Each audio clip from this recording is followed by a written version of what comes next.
everybody, and welcome back to Dislife Podcast. Thank you so much for being a part of our Disney Lives. I am your host, Mark Valentine, and if this is your first time joining us here at Dislife, welcome home. If you're a returning guest to the show, thank you so much for your continued support. We really appreciate our audience. Thank you so much for all the love that you show us on our socials. It really has been an amazing, amazing run here, and we really appreciate and love our fans. Once again, you can find us over at www.disneyLifePodcast.com. On that one site, we have all of our different directories. Check out our blog, leave us a rating and a review, and of course, subscribe to the show so that you get our new episode every single Wednesday. We have a really fun episode today, and I have a chance to welcome back two of my dearest friends who just got back from a trip to Walt Disney World. They went for the Thanksgiving break, and so I told them before they even left, I said, hey guys, you are on a mission, because we have not been to parks since August, and we have John Hinson who does go, and we have a lot of friends who go on a regular basis. But I said, for those of us who are out of state, I really want you to pay attention to some stuff and really do like a lot of recon work, take some really good notes, take some amazing photos, and then I just want to circle up so that we can give you, the listeners, an idea of how things have really changed since our first broadcast, which was in August. And, you know, for those of you who have been with us since the beginning, and it was me and just a headset, you know, my very first podcast was inspired by my trip my wife and I took immediately, really after reopening. And the first podcast, I talked about so many of the differences that had been put in place. So I asked Duane Willey and Lori Willey to come back to the show to sit down with us. And Lori made a trip, oddly enough, at the same exact time that I did, pretty much in August. We did not know each other at that point. We became fast friends as a result of the podcast, but we really, we had a very similar experience when we went in August. So I said, you know, Lori, I want to take some time today, circle up and give our listeners an idea of what has changed and what you've noticed has changed. Friends of the show, amazing friends of the show, admins of our Facebook group, two wonderful friends of mine, Duane, Lori, welcome back to Dislife Podcast. Thank you so much for living your best Disney life with us. It's such a pleasure to have you guys back. Welcome. Thank you for having us. Yeah, we appreciate it. So, I mean, first things first, which is a really silly question because I know the answer to it. How was the trip? Fantastic. Yeah, it was awesome. It was pretty epic. Did anyone cry? Not me. I cried last trip. Okay. I know that. I know you did. I don't think I cried, but I had some moments where I just got quiet and kind of took it in. And I told Lori, I said there was a few moments, even while we were all together, that I didn't leave them, but I just kind of got still and just took a second, you know, and just looked around to see and try to soak everything in. You know, I just wanted that feeling. Because this was your first time back. You did not travel with the family back in August. This was your first time back since reopening. Yeah. So it was good to be home for sure. We tried to let him lead the way with the plans and all the ride choices. Listen, we've talked about this before. He and I are kindred spirits. So I would wake up. The funny thing is, I would wake up. I'm an early riser. Bella also gets up very early here. But it would be like 5:30 and 6 in the morning. I would look at the clock and I'm like, I know what Duane's showering right now. He's getting ready. And I knew I could find him on the socials at 6 a.m. because I knew he was sitting in the room, sneakers on, dressed, ready to go, waiting for all of you to get ready. I'm like, Duane's ready to go. So I would reach out on the socials and sure as anything, there's Duane. I want to give myself a lot of credit here because I knew I did not want to be the reason that for any way, shape, form, that he would miss anything. So I'm up like every day at like 5:30. I was the first one up. Now he's already on his phone and ready to go, but I'm the first one up because I know it takes me the longest to get ready. And I did not want to be the person holding everybody back and the reason his trip wouldn't be everything it needed to be.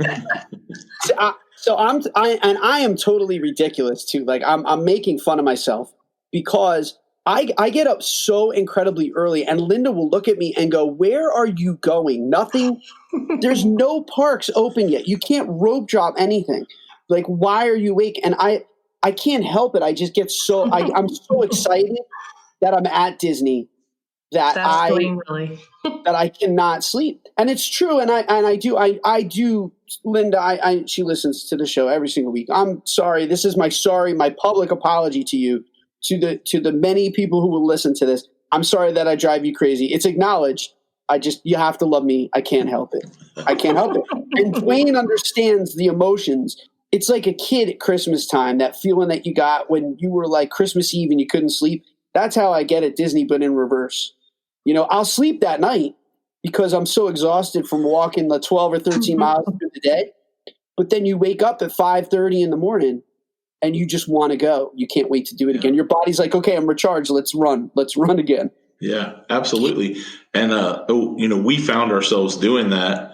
And then because we're trying to get to the parks early and because things are different, and like if you're taking the bus, you got to get in line earlier for the bus because there's less people on the bus.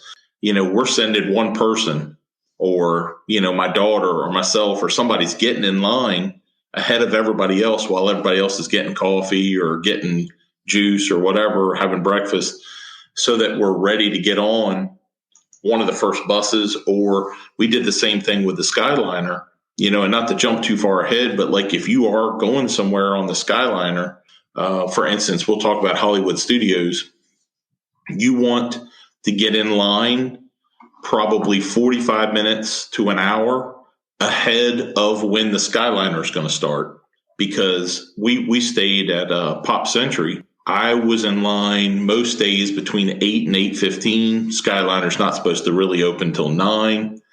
I will say that probably a lot of times it was more like 8:45, 8:50 that they would go ahead and start running it ahead of schedule. Okay. But I was in line at 8 or 8:15, and there's people in front of me.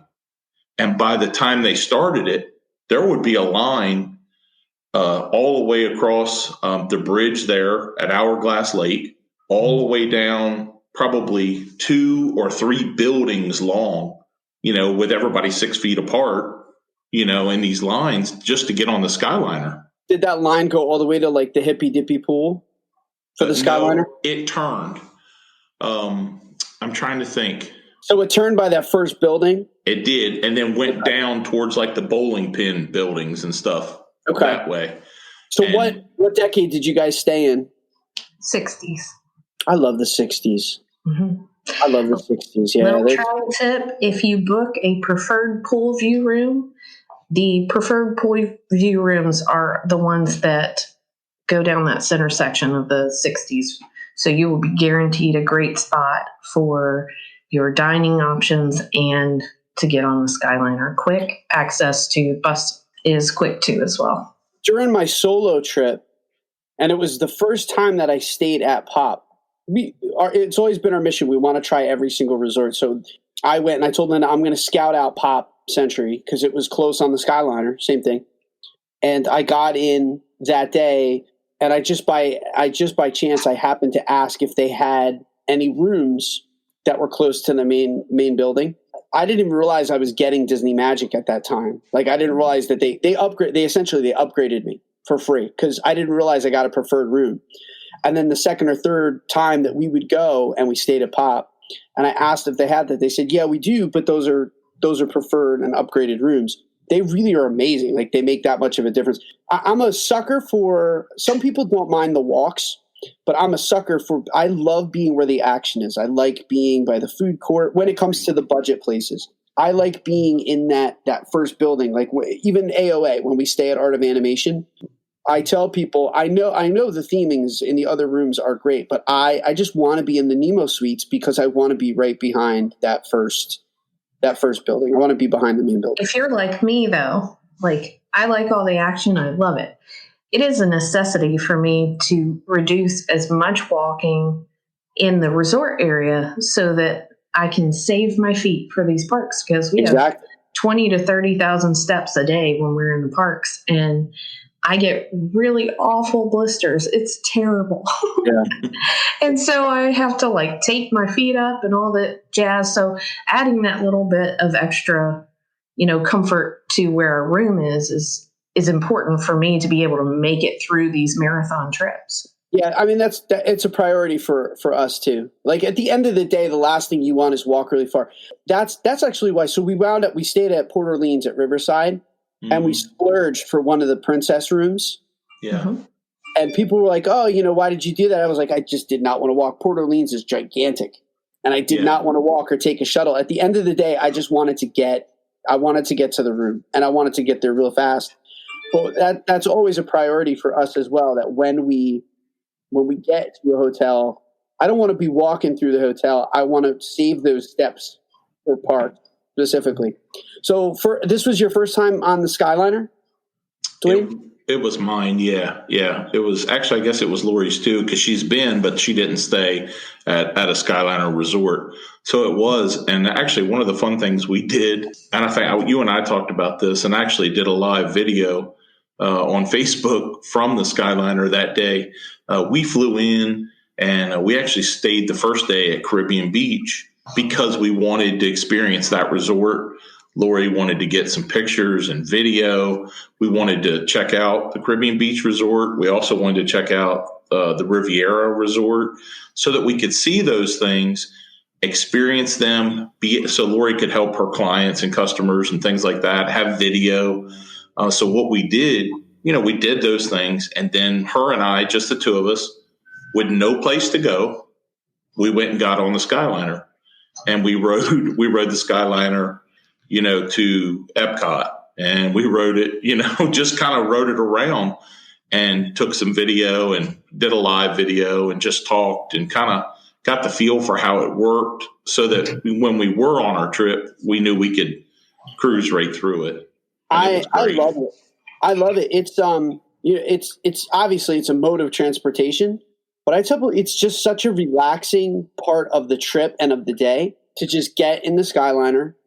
And there were times again during my solo trip where I just spent time riding it for pleasure, for fun, not going anywhere or needing to do anything, just riding it. And this is obviously pre-COVID. But sometimes the other fun with it too, and as a solo traveler, is sometimes you get into conversations with people that were in the car with you. It's just a neat addition. I would like to see. I know it's not going to happen given their financial constraints right now, and they just have other priorities. But I would love to see the Skyliner expanded to other resorts. Become a part of their transportation plan moving forward. It really makes a difference. And I tell people, I love Pop, but now with the Skyliner, it really is a game changer for that resort. It kind of makes that our go-to budget resort because of the Skyliner being right there. We love Art of Animation as well. We do too, but we like to stay at the suites when we go there, so it's not too much on the value plan. No, it's not. We do the same thing. We stay at the Nemo suite. Yeah. And at that point, once you're doing that, you're basically at a moderate to, let's be honest. In some regards, depending on the time of year you go, you're at a moderate / deluxe level of spending at that point. Mm-hmm. And then we do say, hey, listen, unless we really just want the theming of AOA, let's get contemporary. Because we're suckers for Port Orleans. I love Port Orleans. Riverside. Yeah. Number one for us. We love them both. We actually stayed, were we there 10 or 11 days, Lori, at Port Orleans Riverside in a Princess Suite. Same reason you had. Same reason. We wanted to be close, didn't want to have to deal with all that. And ours was right, there's that bridge that goes across. Yep. Bang. And we were on the end. And it was so nice. So we love that. Lori and I also had a fantastic stay at Port Orleans French Quarter, and we loved it. Actually, it was at Christmas time, and it is beautiful at Christmas. I'm looking forward to when both of those resorts reopen. In terms of offerings, what were the big, most noticeable things that were absent in August that it was an immediate difference that you said in terms of offerings, in terms of things that you could see that were absent, notably absent from August? What could you see now coming in November? You're like, it's back. I can feel that again. Because there were a lot of food and dining options that were missing. Yeah, I would say they've definitely upped their dining game. They've opened some new locations. Cinderella's Royal Table is back. And, a few of those very quintessential Disney moments are back for people. And I think that's really important because when you take your kids and you want them to have, it's not every family's experience where Disney is a part of their every year. Sometimes it's every other year. Sometimes it's every 5 years. And for some, it's a once in a lifetime thing. So they want to make sure that their kids and their families are getting these very important Disney experiences. So places like Cinderella's Royal Table opening back up is huge. And I applaud Disney for finding ways to get those character experiences without becoming an issue with COVID-related things. But I would say, dining is definitely improved. I think the biggest difference you see now between August is really the crowd level has definitely come up. And I think for a lot of people that might seem a little bit scary because you're walking in and you're like, well, I don't have Fast Pass. How am I going to get through these lines? Disney is still doing an incredible job at managing their crowds and making sure that social distancing is adhered to as much as possible. I mean, this trip for us was actually a dual park trip. So we did another large park before we went into Disney. And we definitely feel like, yeah, we can say what it is. It's not like Voldemort here. Right. Well, we went to Universal too, and Universal was wonderful. But I do think that Disney has a little bit of the upper hand in their crowd management. And so even though we're seeing those bumped up and spiked numbers in crowds, you're still getting the Disney treatment where they're taking the extra steps to ensure that they manage it well. Yeah, I'm cracking myself up here. It's like, do we say Universal on a Disney podcast? It's like it's the Voldemort of the park. Who will not be named. Right. Yeah, let's not talk about that place. I'm not averse to talking about another park here. I mean, I have not gone to Universal, but that's not because I loathe Universal. It's just Bella is. Listen, we've talked about this. I have a tough enough time getting her on Rock and Roller Coaster, and there's a lot of big rides there. Mm-hmm.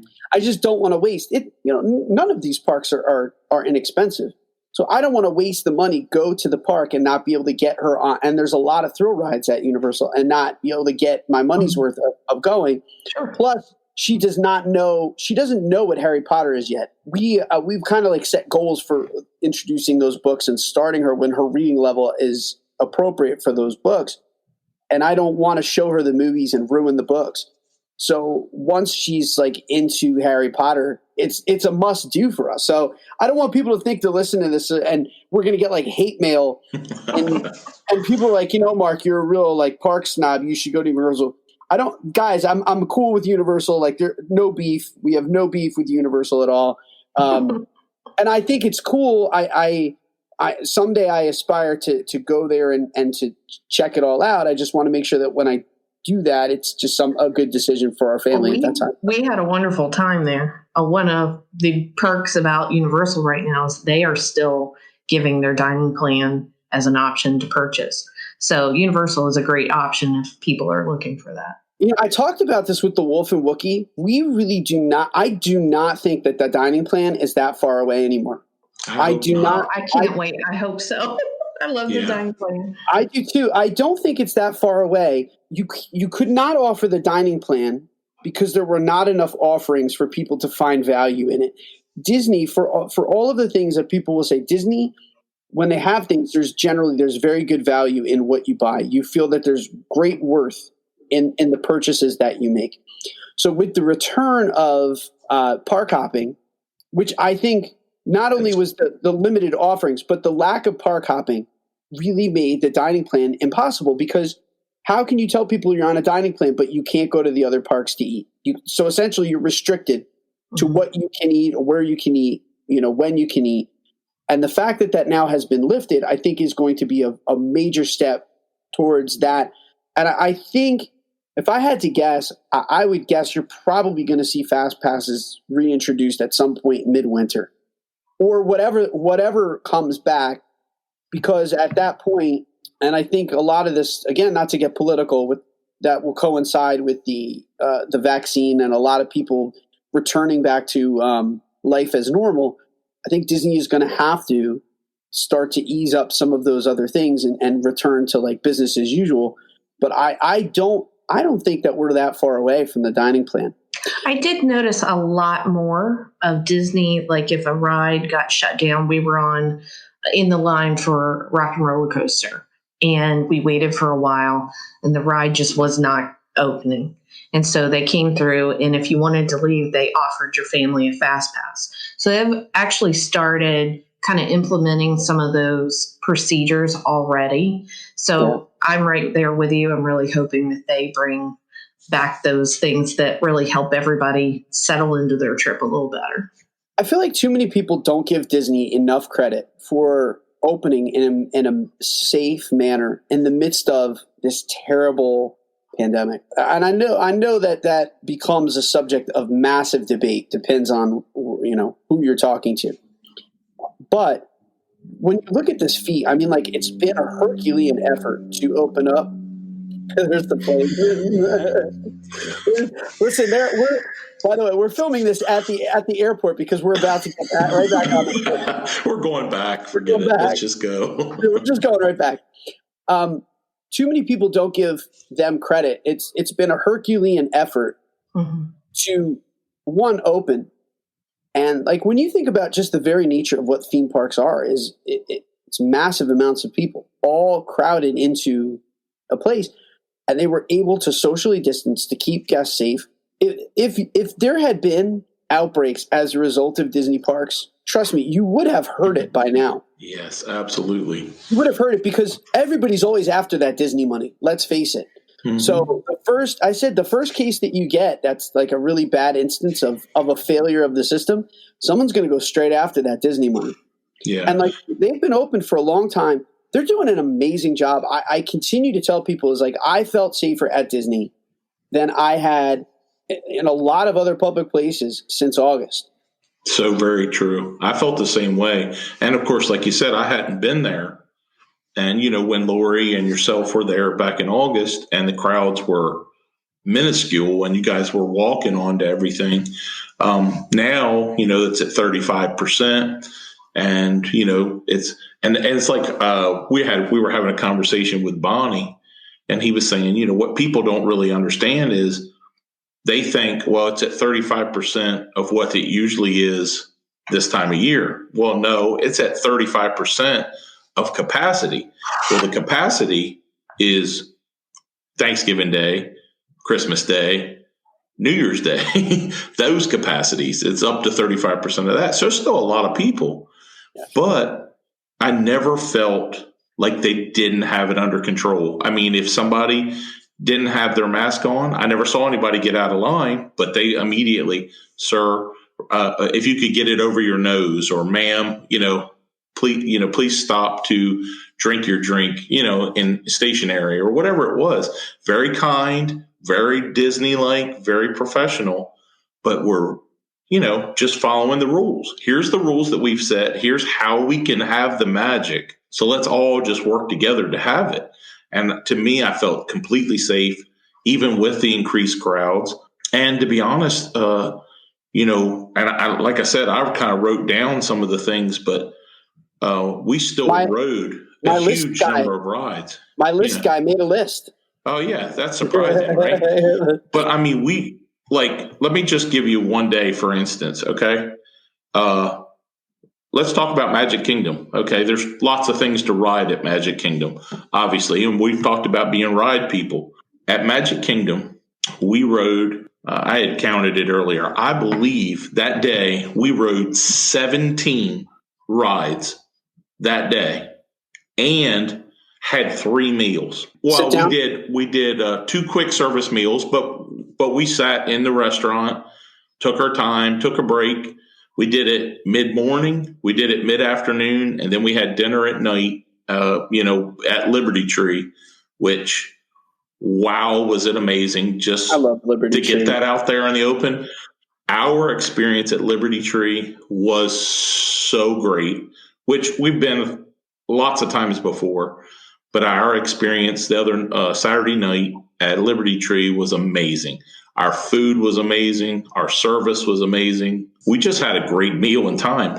But my point was, even with the higher crowds, even with what looked like incredibly long lines, and you have to get your mind right. When you see a line that you're used to seeing and knowing that, oh my gosh, if that line's there, this is a 2-hour wait. Well, no, it's not. It's 40 minutes.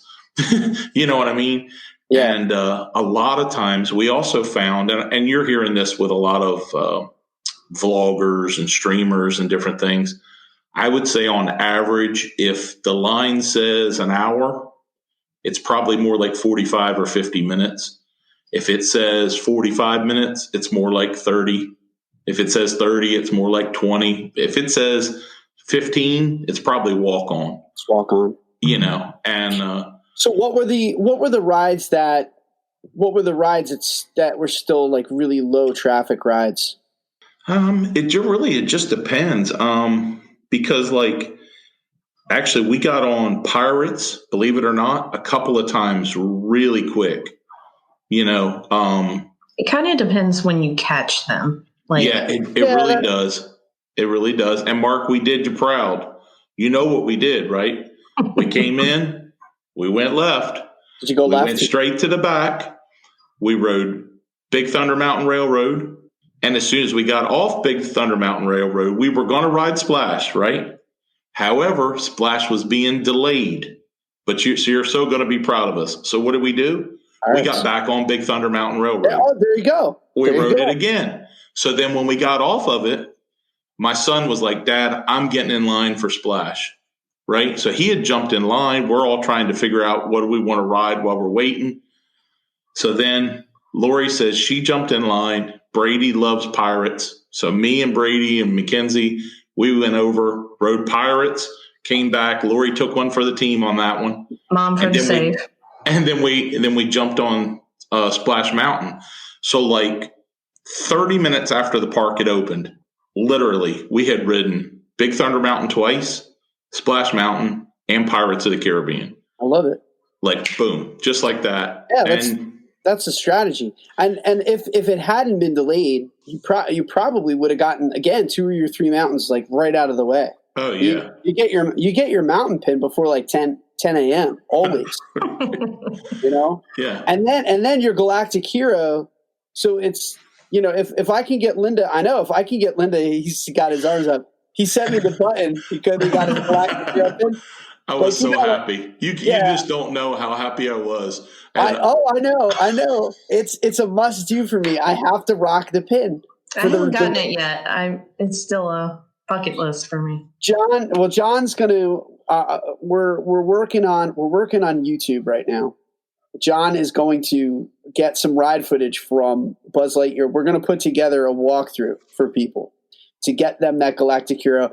We're not the only ones, but I would like to think that we'll be able to do it with our sense of humor and charm when we put up our version of how to maximize and get that Galactic Hero pin. But I always have to do that. I have to do Big Thunder and Splash, 2 of my 3 mountains. If Linda's not fighting me that day, 9 times out of 10, it's always Big Thunder, Splash, Pirates. But if Linda's not fighting me and she gives in to my ride ADD, we do run over to Tomorrowland, and then I boom, bang out my mountains, and then I get my Galactic Hero pin, and then I get myself a little churro and some chicken nuggies, just like Baby Yoda. Yoda. So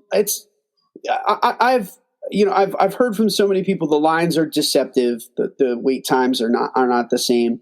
Did you feel so? The one thing that I really felt Lori was missing in August was you had the main dining locations, but even some of the dining locations were out. What were the snack locations like? Because there were no spring rolls. A lot of the carts were closed. it was the major dining places were open, but like the other places, it kind of felt like a ghost town. You just saw one cart after another shuttered.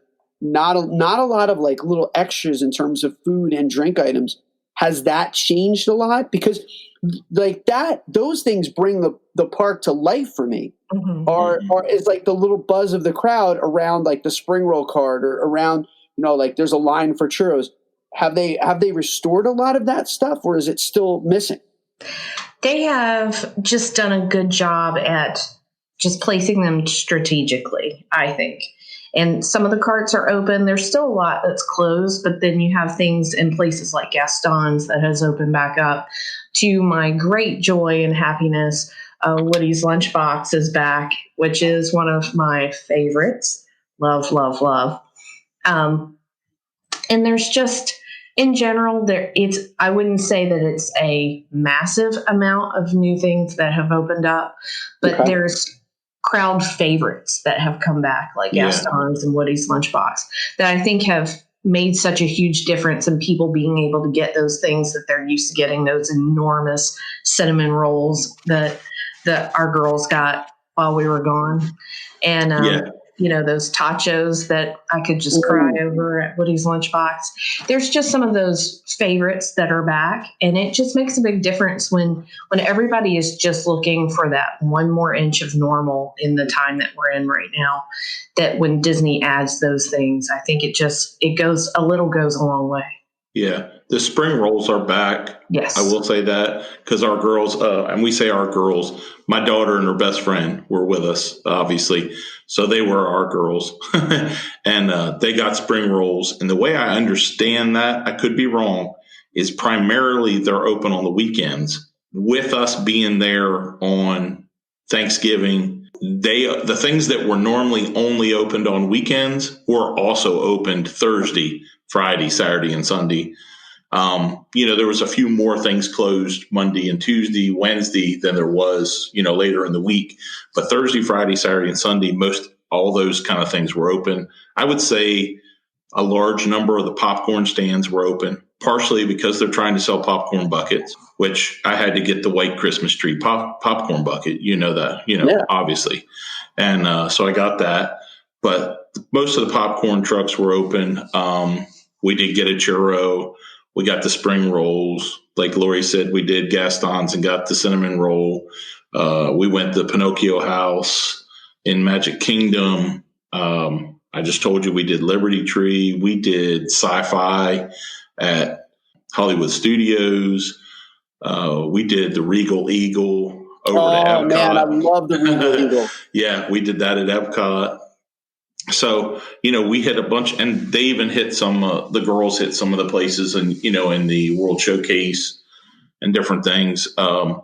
So, I think a lot of it is coming back, and she would know better, like I said, but it's trying. And even since, I guess, there's been an announcement, even since we returned home, I guess Crystal Palace and what was the other one? There's a couple that are opening up. I know Crystal Palace is one of them. No, it's really nice to see the return of a lot of that stuff. So one thing you said in there, which I want to get to, is my new favorite park, which is Hollywood Studios. I thought the crowds were high in August. It was the one park that there was no noticeable difference to me in terms of crowds. Mm-hmm. How were the crowds over at Hollywood? Lori, were they like? Was it worse than August? Because August was packed. No, I actually felt like Hollywood was a little better on the days that we were there. I did feel like the other parks had kind of picked up a good bit from what August was, but overall, I felt like Hollywood had kind of stayed the same. Animal Kingdom was dead when we were there in August. I mean, it was absolutely dead. We could have ridden Everest back to back to back. Like we would not have had to get off Everest. No one was on it, which was like the craziest experience. And Pandora was a walk on, and they asked you if, like, when you were walking, instead of going down the steps, if you wanted to just come back in because there was no one there. Yeah, it was not like that when we were there. It was pretty busy. Of course, we were there on Thanksgiving Day, so That's high crowd holiday traffic.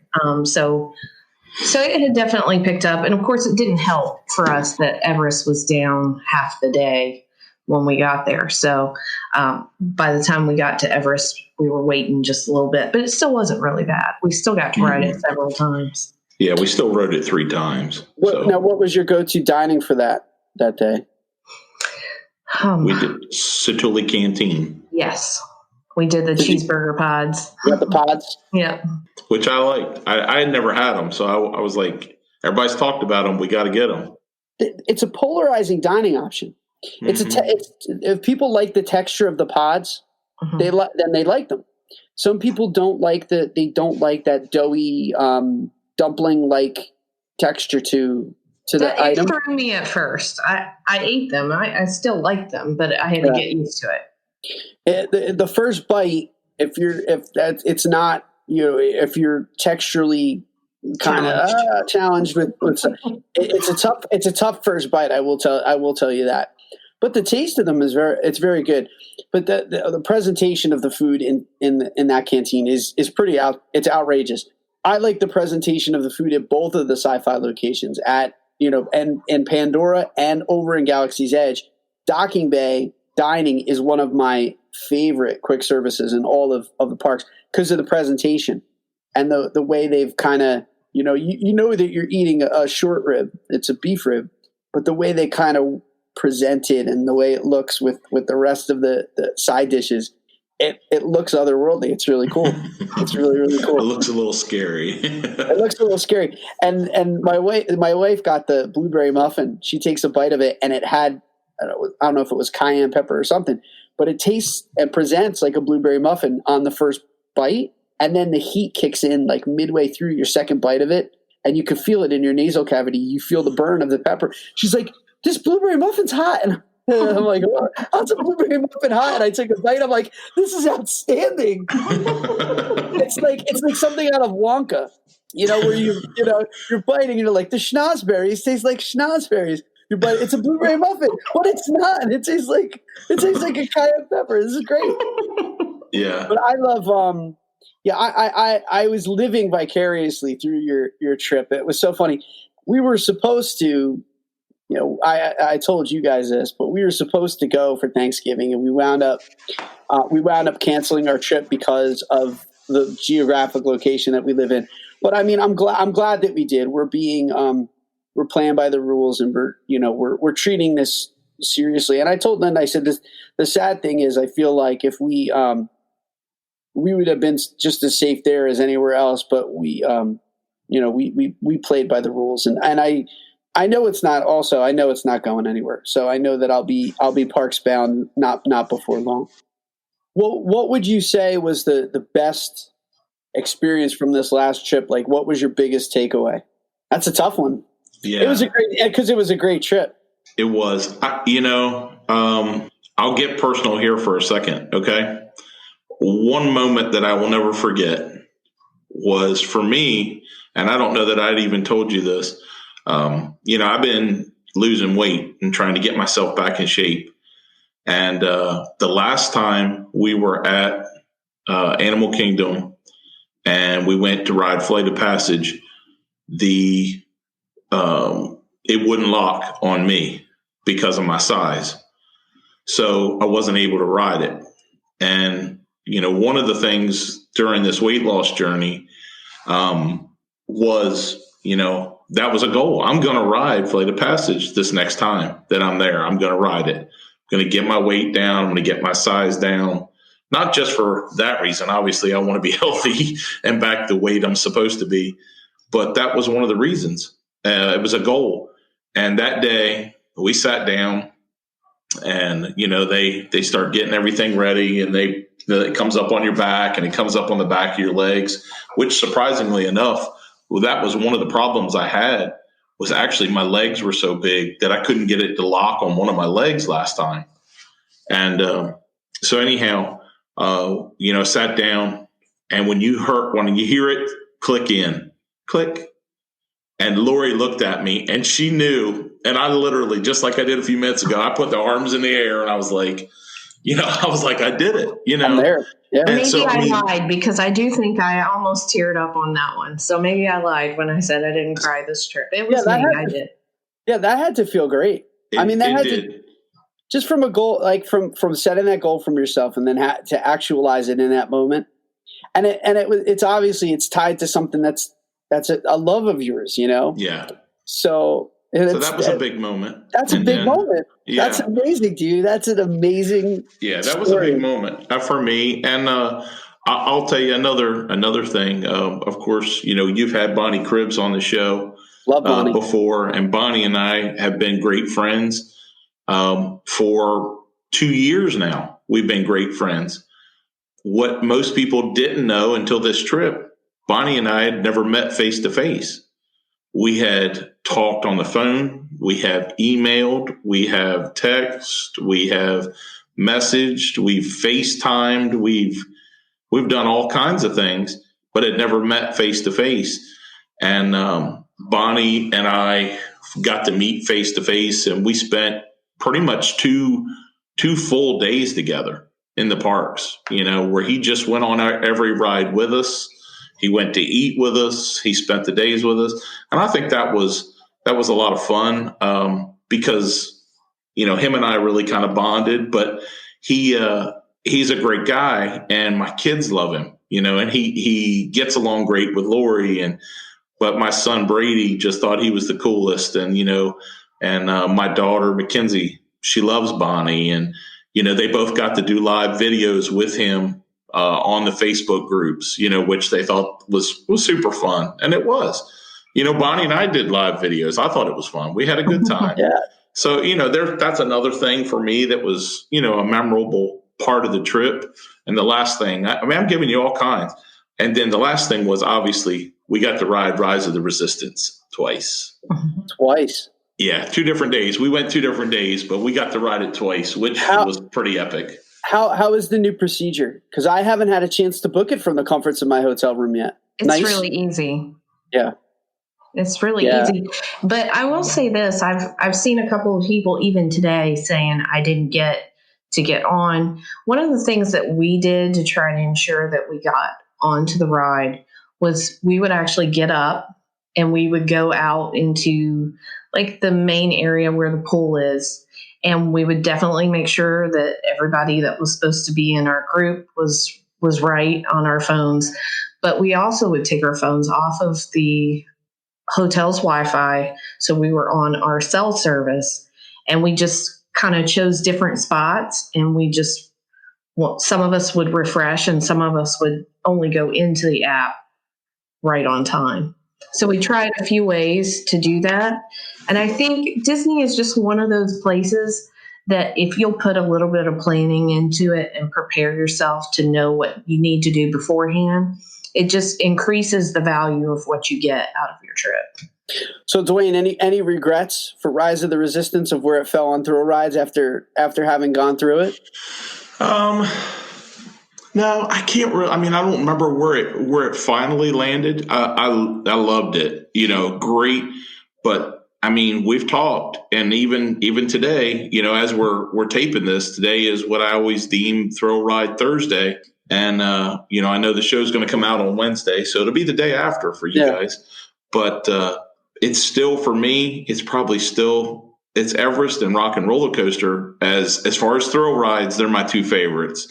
And I love the 2 of them. Obviously, I love Tower of Terror. I love Rise of the Resistance, Flight of Passage. There's so many great rides. They're different. They're really different. I don't know why. I don't know why Rock and Roller Coaster it has such a special place in my heart because it was like the final frontier for me. That ride. Mm-hmm.